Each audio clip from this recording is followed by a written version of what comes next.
Oh, do you hear that? It's the police. You know where they might be headed to? They might be headed to a park to evict some unhoused folks, because that's what's happening in Minneapolis every day now. Today we're going to talk about evictions and to defend the evictions as well. This is I never thought in my life I'd ever be speaking about this, but here we are. Park police have been pulling up on different encampments, and if you're not privy to information in Minneapolis, the homeless population, the unhoused population is growing since shelters and churches have to turn people away because of COVID. People are now living in parks, and it is what it is.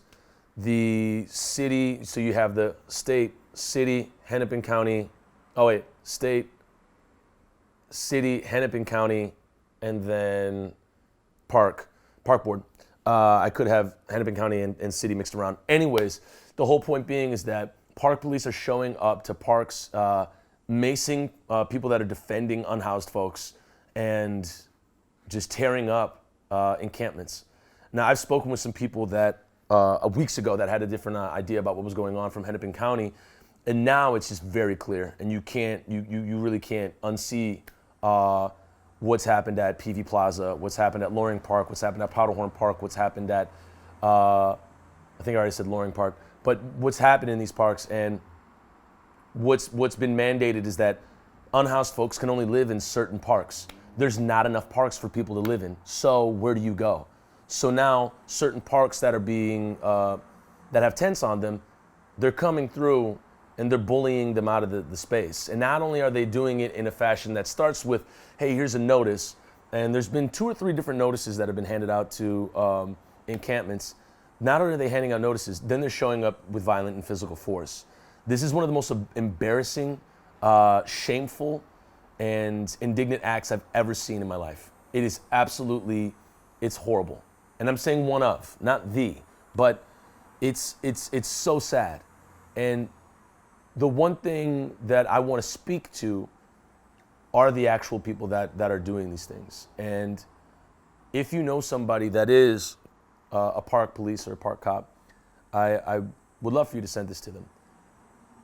I can't imagine what it's like to wake up in the morning, put on a badge, a taser, a gun, and or handcuffs, and then know that your day is going to be bullying, policing, and physically assaulting unhoused folks.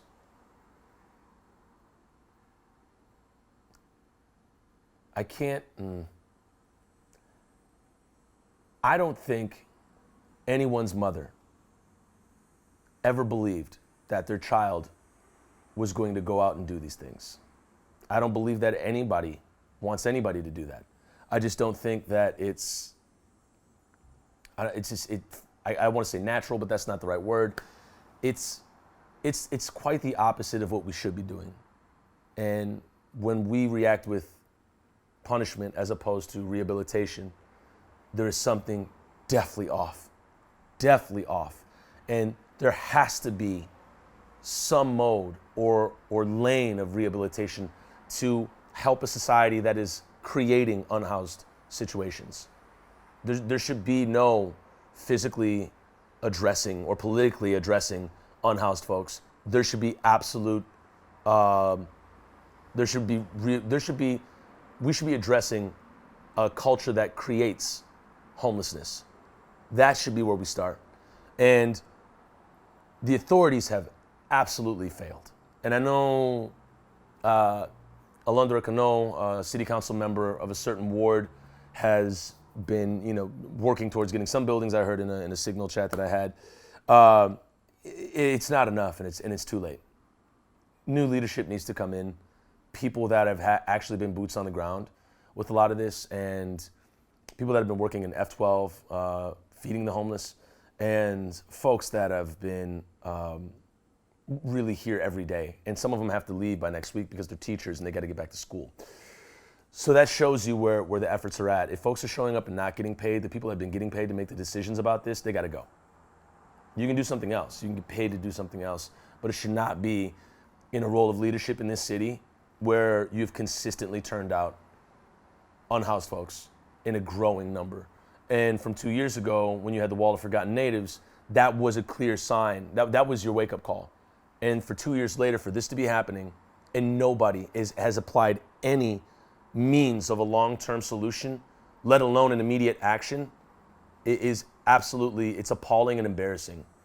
And that the only means that this city has shown is cowardly cops showing up to parks and macing people. Again, I can't imagine your mother ever signed up for their child to do that. I can't imagine it. I can't. And I get worked up when I talk about this, because when you work with the people in the encampments, you get to know them. And you get to understand their stories, and you sit and talk to them, and you get in contact, and you get connections, and you learn about what the evictions actually do. They destabilize everything. They ruin everything. And it's tough for people to get a foothold on their life when they're being moved all the time, and when they're being brutalized and humiliated all the time. And if these cops would just show up and start talking to people and actually making a connection and just taking a number and saying, hey, I'd love to help you out, we'd have an entirely different city. Yet you have these cowards showing up on scooters and bikes, SUVs and cars, and they're ready to physically push people out of their space instead of helping them figure out where they can go. And so the takeaway from all this is as a city, we have to start showing up to the encampments to defend these places.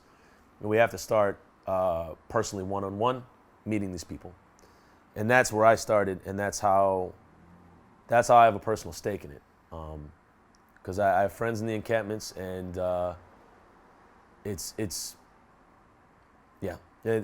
gets personal at that point. And I just think we need to show up and defend. This is a urge for people to go to an encampment and get to know one or more people, and then create some thread of text or whatever, and really get to know what their needs are. And that's how I got into it. So that's my urge to y'all, and I hope you can do it right now. So do that. We'll see you in the next video.